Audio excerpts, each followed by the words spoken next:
Actually, when Madam Monisha has invited us, that time we were very busy in doing some, you can say, attending some important meeting at the very highest level of our management in the country. We have been called by the Ministry of Home Affairs to say something or to give a presentation, some review taken by the Union Home Secretary of the country, because this year has been a little bit unprecedented, I would say, because we have been following the landslide incidences, excepting the events of Kerala of 2018 and 19.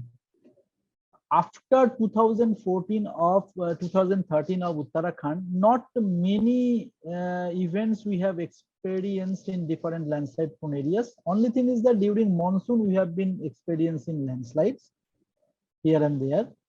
But I don't know the reason exactly. But this year I will explain something, try to explain. This year, since with the onset of monsoon, there has been huge problems, and most of the landslides were fatal. That was very, very important, that it was killing and it was taking the life. So it actually raised serious concern amongst all levels of the government. Even I can tell you that in the last 2 months, GSI was summoned by the Home Ministry 2 times, and also we had to give a presentation before the Ministry of Road Transport and Highways, where the Secretary Ministry of Road Transport and Highways has taken this the review meeting, then Union Home Secretary, then our Secretary. So the country is really, really very much worried about the recent landslide spot in incidences. So let me share with you some of our experiences, what GSI has experienced during this journey. My presentation will have some background. I'll have to touch upon the landslide scenarios first, since there are a lot of attendees and participants in this colloquium who may not be knowing exactly about the scenario of landslides in the country. And then I will deal mainly on the recent incidences. And also I try to elaborate something, taking some examples on the causes of the events. Causes of the events, I would like to emphasize here, causes of individual landslides, which has taken serious toll on lives and these things. Those are really, really very dreaded incidents.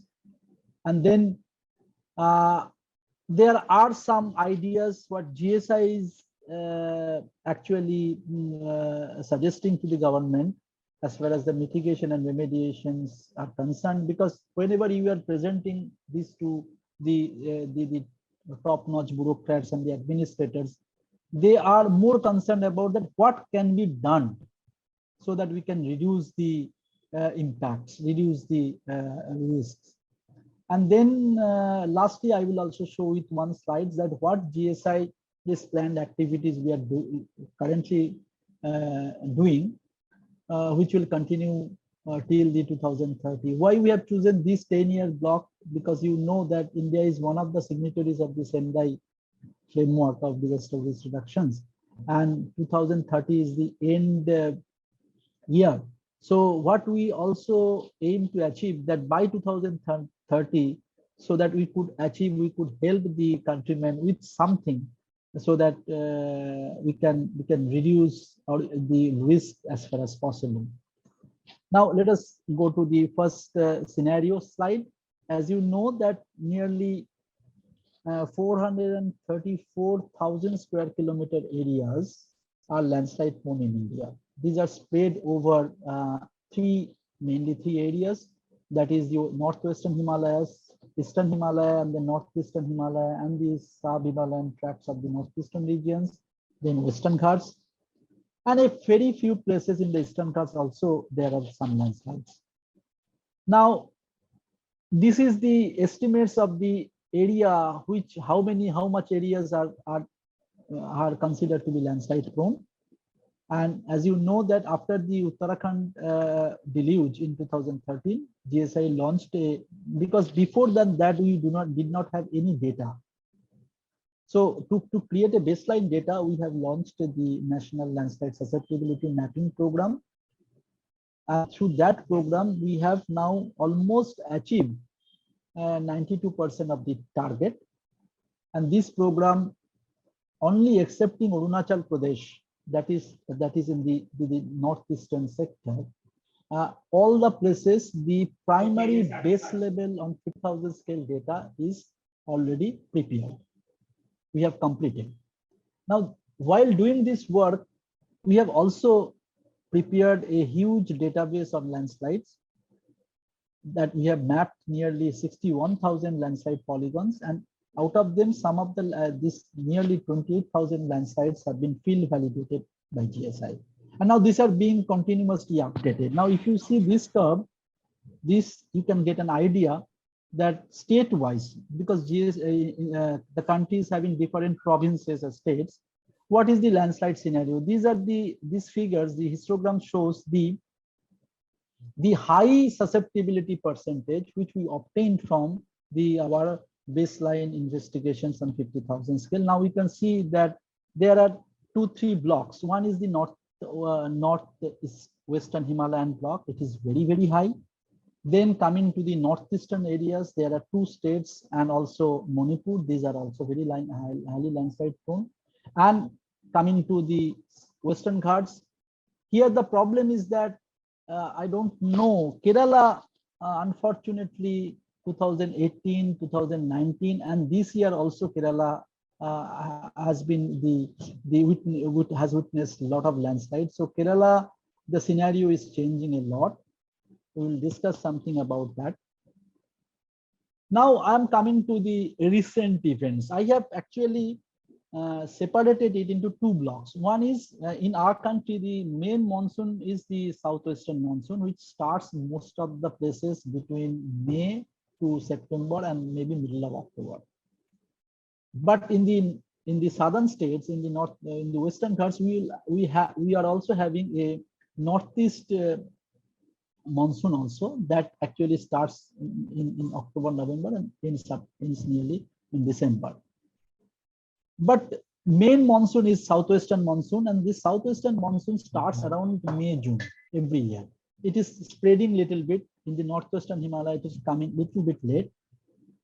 So I have actually separated the incidents which we have obtained till August, and then recently in October, when the monsoon was going to end, that time again we have seen a jerk in the event. And as far as our experience goes, when we get a jerk in event or an exceedingly high amount of you can say perturbations in the climatic trigger during the late phase of monsoon, then the events are becoming very, very, very, very disastrous always. Even I can tell you some examples. In Darjeeling in 1968, one of the dreadest event occurred, which occurred in 10 and 11 October, when the monsoon was actually going. And you know that during the entire 4-5 months, the entire landmass gets lot of precipitations, lot of saturations. Now, if we have almost it reached the you can say a limiting stage, then again, if we get huge amount of sudden rainfall for a shorter period of time in October, then it is really, really very, very dangerous. This year, this sort of situations occurred in Uttarakhand, in Darjeeling, Sikkim, Himalayas, and in Kerala also. Kerala, the 2018-19 event occurred actually in August. But here, this time in October, we had an event in Kerala. So those things need more research by the climatic people and by other scientists also, apart from the geoscientists, because really we have to now work very deeply with the data support that how far the climate change things are actually affecting all these surface processes. Now, this is the list of the event. The first jerk of event we received from Maharashtra. These are 6 fatal events from these districts, where you can see one event, just one event actually caused 84 deaths. These are the different landslides. I will show some of the pictures and some of the explanations later. Then another worst affected area was Himachal Pradesh, where The tourists were actually traveling during that time, because you will find some tourists are also traveling during monsoon period also. All these incidents occurred in August and July, and there were some very disastrous landslide events there and lot of deaths. Then Uttarakhand, one event I had to mention, that event has got an international, you can see, attention. That was an event which occurred on 7th February, where GSI has also been associated with other agencies. It was a you can say rock and ice avalanche in a very high altitude area, and that actually resulted a cascading effect of flood and landslides in the downstream areas, mainly flood, I should say. And but this particular one, a single event, within a 50 minutes of time, it actually buried 2-3 construction sites of the hydroelectric projects, and there are, you can see the 81 deaths were reported and 123 we are missing. Actually, their bodies are still is not present. Now, during that time also, Jammu and Kashmir also had many events. Around 15 events were there, and that also reported this. All those events actually accentuated because of certain extreme amount of rainfall for smaller catchment areas, and all the rainfalls may not be cloud burst by definitions. In India, the Indian Meteorological Department has defined the definitions of cloud burst. We call it when we have a rainfall of 100 millimeter in 1 hour. If it is more than that, we call it cloud burst. But media generally reports when there is an extreme rainfall event, they sometimes report cloud burst. So now this sort of extreme rainfall event for shorter durations, it is really making havoc in these areas. Now coming to the late events, which according to me, my experience goes that late events are very dangerous. And these late events occurred, one is Kerala. Maybe the death figure may not be completely up to date. Maybe slight difference would be there. And recently in Uttarakhand, there were very, you can say, peculiar event occurred in Nainital areas, that is in the Kumaon Himalayas, where still we have not done the complete studies there. Our officers will go, because still the rescuing operations going on there. This occurred in, I think, in 17 and 18 October. But these events are to be studied separately, because these are really very different type of events.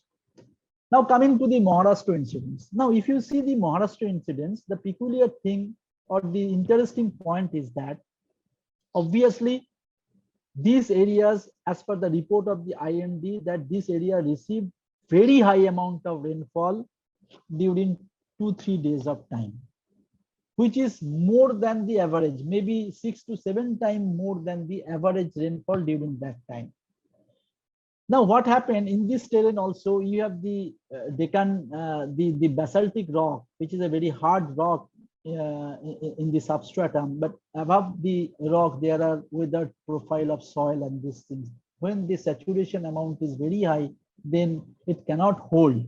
Then the material starts actually sliding from the top, and that creates lot of havoc in the low-lying areas in the down below.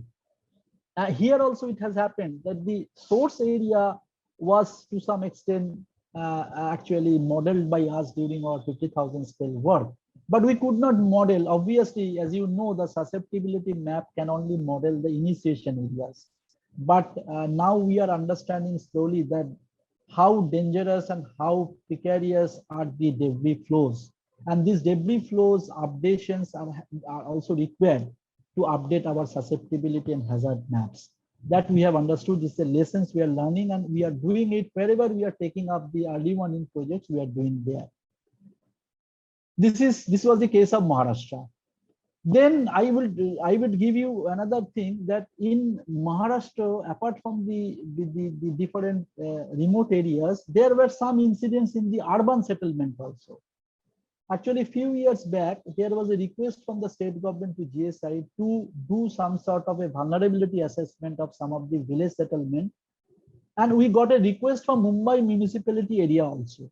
Now, Mumbai you will find there are a lot of low-lying hills in the outskirts of the city, if anybody has been to Mumbai, and those are also dangerous, and those areas are actually highly and thickly populated. Now, such 2-3 sites, that sites was, I will show you the name, that is the Vikhroli and Chembur. Here in a slight one incident in July, we lost 11 lives. And all those places GSI once studied, and GSI actually assessed the vulnerability to be very high on those locations. But it is very difficult of a country like India, where the population density is so high, that immediately removing the people from those areas, it is always not possible. There are some facts we always suggest, but actually when you discuss with the district administration or the municipality people, they actually face the problems of shifting the people to other areas, because people also doesn't want to shift. That is another big problem. Now coming to the Himalayas again, the Himachal incidents. These incidents, I think many people have seen the video. It was a sunny day. It had some rainfall before, but it was a sunny day. Only thing is that this area is highly tectonized, and it was having gneissic rock exposures. But if you see, whoever, I think Christian also understand, and who are the geologists are there, will understand that there were a lot of loose boulders on the slopes of the gneissic boulders in the top, and the gneissic rocks were highly fractured and to some extent weathered also. Now, these areas in our susceptibility mapping of 50,000 were definitely undertaken as considered as high, but we did not thought of that all the places the rockfall would have been occurring. But this place suddenly huge amount of rock slide and rockfall started, and even this bridge was also completely hit by one of the rolling boulders, and it has broken down, and this has killed 6 people, 6 tourists. Actually, here I just wanted to stress that this sort of areas may require site-specific early warning also. This sort of sites, because here we could have easily saved those people's life if we would have some indications of some sort of early warning, because the people, if they stop at least 1 kilometer before than that, even if you get 30 minutes lead time or 15 minutes lead time, we could have saved those people. So this was the scenario of the Batseri. Then this is also very interesting. This is a debris flow in the Himalayas, and here the peculiar thing is that generally people used to construct the house very near to the Nala. This is, I don't know the reason about that, but reason is, one simple reason is that they may get a better ground, they may get access to the water. But the problem here is slightly different. Here what happens, there was a bend near the place where the debris flow was debouching to the plain land. Because of these obstructions, what has happened, the debris actually crossed over on the other bank and actually inundated these areas where the houses supposed to be very, very stable. So one recommendation we used to always give, that construct your houses away from the river or away from the drainage, major drainage. But we have to also be very, very cautious to see the site conditions also. Some places it may happen that the debris will flow over the stable areas because of some turning or some obstruction in its flow, and can damage more safer areas also. So these are the lessons we have learned in this particular slides. Another very important, it happened in August. Suddenly there was a huge landslides on the way to Rikangpur. Rikangpur is a town in Kinnaur district. This area is very famous for world famous for the apple. There are a lot of apple orchards there in these areas. Very, very good quality apples are produced there. When we did the study after the incident, we have seen that in the same spot, there was a landslide in 2019. Now, these are the very, very important telltale sign in case of Himalayas. It may not be true for the South India, but for the Himalayas, these are very, very important. Generally, Himalaya, if you have a landslide which has occurred in 2-3 years back, those areas could be the potential landslide zones for the near future. So that's why we always do these studies, and whenever there is a signature of old landslide in Himalayas, there are chances of reactivations also. This is one example. And perhaps we ignored, people ignored, and this area was not considered as a very potentially landslide prone. And here one bus full of passengers were buried, and there were a lot of deaths in this particular slide. Now, this is another slide where I just wanted to give you an example. This was suddenly, this was also happened during a sunny days when just on that day there was not much rainfall, but maybe 2 days or 3 days prior to that there was rainfall, and there was a quarry, stone quarry below, and this stone quarry was actually creating a lot of problems there. This stone quarry was not properly stored, you can say not properly, it was just kept hanging, and the material was hanging there almost when we did the study. And then this was also done to some extent, maybe naturally, but there are some anthropogenic actions responsible for that. This is another example, and this is the example of the dreaded event of this year, that is the Chamoli disaster, where suddenly a huge chunk of rock and ice avalanches fell down from a height of 5,474 meters. The material moved nearly 1,800 meters along the slope and impacted the Ronti Gad. Ronti Gad means Ronti stream, and then the material flew along with it, joined with another stream, and then actually inundated a lot of hydro project sites very near, maybe 3-4 kilometers away from the confluence. And it also created one's artificial lake. Still the lake is being monitored. And recently there was one very interesting work published in science journals. I think you people have seen that on this particular work, where some Indian scientists from NGRI have worked with some European German scientists, and they have published one literature, one paper in science, where they have actually given a very good study on the basis of studying the seismic the motions, because we have in Uttarakhand we have nearly 140 broadband seismometers. So the broadband seismometers get some signals of these rock slides or debris flow, and if those things can be analyzed, then people can identify the locations, and from the locations they can generate some sort of early warning. Though it is a very incipient study, but it got a lot of popularity. That's why it has been published immediately in Science Journal. You can see that paper. It is very interesting one. Now, some of the pictures, since these studies by GSI has not started, the people are going. These are some of the events pictures of Nainital, Almora, and Bageshwar areas. Here also, till date, 56 people. Now the figure is 56, not 54. People have died. And this is the event of Kerala. And Kerala event, always it is happening that there is an impact of debris flow. So Kerala is really very challenging as far as debris flow is concerned, because all the terrains are similar. You do not know where it will start and where it will the debris. But the thing is that before last year there was another incident where 67 people died. It is also in Idukki district in Petimudi. There also this landslides, this sort of debris flow occurred. Now our officers are working there. They will be collecting more data, and then this data will be compiled and will be shared with all the people. And suddenly in our study area of landslip, in the last 3-4 days, we had immense amount of landslides as far as Darjeeling, Sikkim area is concerned. Huge landslides occurred there. And fortunately, we had also high warning given. But the high warning was entire Darjeeling district and Kalimpong district were high, because there was the NEP was coming very high.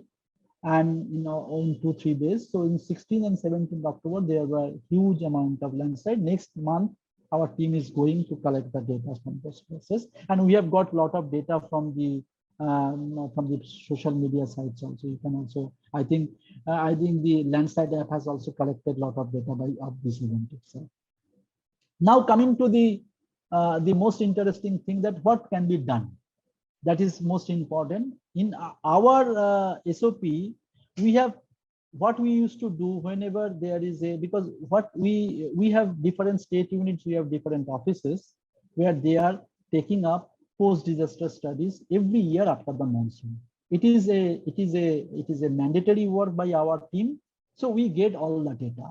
But when such type of fatal incidents occur, then we immediately put the people at site to understand the landslides. But obviously, you know, the initial time that people are more busy about the rescue operations. When the rescue operations are ended, that time GSI team used to go. And the way we have collected the photographs and these things, these are not collected by me. It was collected by our team from Himachal Pradesh, Jammu and Kashmir, Uttarakhand. And again, they will be going because a lot of incidents have come up in the month of October. And this is a picture I am just giving you, that in India for the last 5 years, how many this sort of landslides occurred. All this data have not been incorporated in our national inventory. It is still to be done. But as far as our data is concerned, we have seen that around 3,600 landslides, we can say, for the last 5 years between 2015 and 2020. But these are not the complete list, because GSI cannot visit all the landslides. Only GSI visit the landslides which are really, really having severe damages, severe fatality reported, and also state government wanted. So now you can see that in 5 years, if we have 3,600, so around 700 landslides on average will be occurring in every monsoon every year. It may be a little bit more, because a lot of landslides you cannot take. Those landslides are occurring on the natural slopes. So that's why this shows the importance of the landslide studies and landslide work in all these 16 or 17 states of our country. Now, this is a very interesting slide I want to bring your attention, that we have actually trying to scavenge the data, and we have found that around 25 very important fatal events were there, major fatal events, which actually raised a lot of concern in last 2-3 years. So if we consider those events, then around 8 to 10 events per year is expected. But this year, till that time, till last year, we already have 20 major fatal landslide events. This is not landslide, these are fatal landslide events. Now you can see there is an increase, sharp increase of 150% of the normal fatal landslide incidents in 2021. So we are really, really worried, and we are really, really entering into a very bad phase. I don't know next year what will happen. This year we had very, very bad time. So now coming to the way forward, which can be done, these suggestions we have given to the Home Secretary also, that what we understand that multi-scale landslide inventory and hazard and risk mapping is a must. We have done on 50,000 scale. Now we are concentrating on 10,000 scale, and also we have to do site specific. But in all the studies, we have to include the debris flow models and also specific vulnerability of the situations of the element of risk present here. This is very, very important. Otherwise, only susceptibility mapping will not serve the purpose. So this is very, very important. Now, another very important thing is that all these multi-scale products should be made mandatory for use in hills and mountains by the local authorities for planning, execution of infrastructure projects, including this will actually start an era of land use zoning regulations. In our country, there are 2 places where they are trying to attempt. One is at Nainital, a small area they are trying to attempt, and one is in Nilgiri they are trying to attempt. But they have also challenges. With the help of 50,000 scale maps, it is very difficult to do all these things. But we are requesting the state government to tell us the areas where they want to implement land use zoning, and we are helping them by doing the 10,000 scale, little bit higher scale of our assessment to help them to implement the land use zoning regulations. This is ultimately you need to do, otherwise it is very, very difficult to contain, because you cannot stop landslides. But what we can do, we can contain its impact. And for containing this impact, all these things are required. Now, another very important thing, just like in Maharashtra examples, and to some extent we have done in Uttarakhand also, you have to identify whatever work you are doing. You have to identify vulnerable locations, villages, road stretches. This has to be identified and monitored during monsoon. Now, this has started. In every state, it has started because now the baseline data is available with them. Whatever data we have generated, we have shared it to all our state disaster management activities. Now, basing on that, that was the purpose of doing the 50,000 skill work, so that one baseline data we can provide to the state governments. And another very important thing is that some of the road stretches, you have very, very precarious landslides, which are very difficult to tackle. You cannot tackle those. These are very, very dangerous landslides. For those, you have to think for some alternate and permanent solutions. And now Government of India is doing that. Some tunnels are being constructed, viaducts are constructed, and bridges are constructed to avoid those things permanently. Even GSI has worked with NHI and MORTH, Ministry of Road Transport advisors in some projects. Now, another projects the National Disaster Management Authority has taken up, which is known as Landslide Risk Mitigation Scheme, where Government of India is giving certain amount of money to the state government to implement the remediation, the structural remediation of the landslides. And in that, the state government has to prepare a DPR after completing all the studies required there, and that DPR is being evaluated by an external committee, and the external committee then sanctions those projects and NDMA gives, because in the 15th Finance Commissions, as you know, Government of India has earmarked nearly 3,000 crores of rupees for this type of work. So there are money. Only problem, state government is telling we do not know how to prepare the DPR. Here, I think different agencies has to come forward. GSI is doing, but GSI also invites other agencies to come forward and help directly the state government. Now, another very important thing, when I was presenting before the Secretary of MORTH, I stress all these points that we need to do concurrent support measures, because I think those who are engineering geologists will understand that the road construction, if you excavate the road and keep it like that, then you will actually allowing it to dilate and distress. So you have to put the supports as early as possible. So that's why concurrent support measures has to be planned beforehand and has to be applied. Then drainage, another very, very big issues. Lot of landslides are initiated because of the poor drainage systems. The drainage systems are not being maintained properly. Those things required.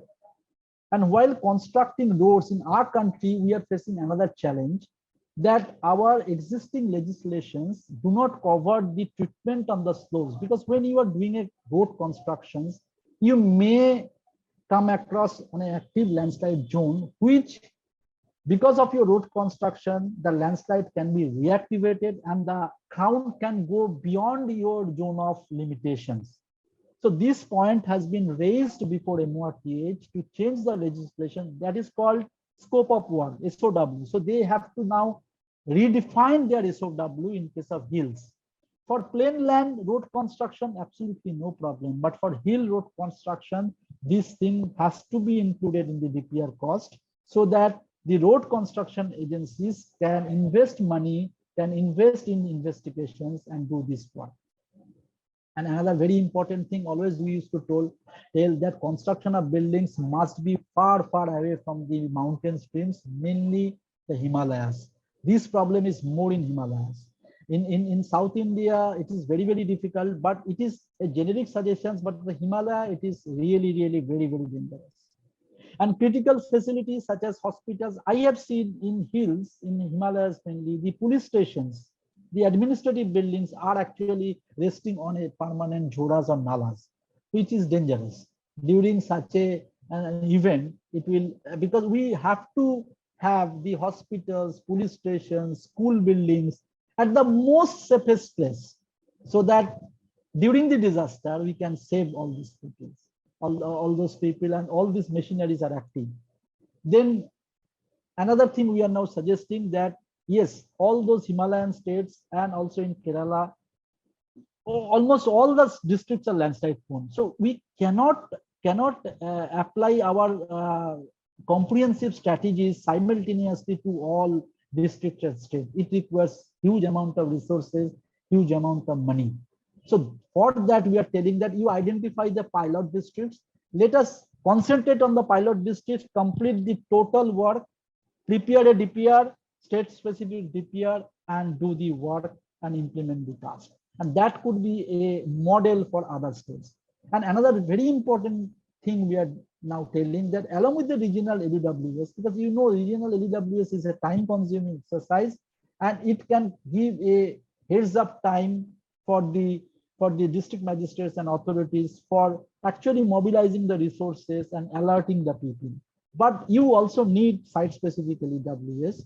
So we have requested the Home Secretary to identify some agencies and allot them some sites beforehand for this sort of site-specific landslide early warning system simultaneously along with regional LEWS. Now the last slide is, this is GSI's journey. We have started the journey with our European partners and our Indian partners in the landslide projects in 2 states. But now we are doing similar type of work in 3 more states. So presently we are working 5 states. We will be adding another 5 states in 2022-23. We are now actually concentrating more on developing a LEWS center at GHRM in Calcutta. There will be a state-of-the-art landslide early warning center in GSI, and the procurement process is going on. And another thing is that since our 50,000 scale work is completed, we have identified the sites for the 10,000 scale work along with in discussions with the state government, and we have taken a target that by 2025 we'll be completing 200 sectors. Already we have completing nearly 45 sectors by the end of this field season, and site specific also we have taken a target of 100. Already 25 will be completing by this year. And another thing is that all the 10 states where we are doing the LEWS, regional LEWS, we will be phasing out operational models to the country, and that will start not lesser than 2025. And by 2030, we are hoping that all the states will having some sort of a regional early warning systems. Thank you.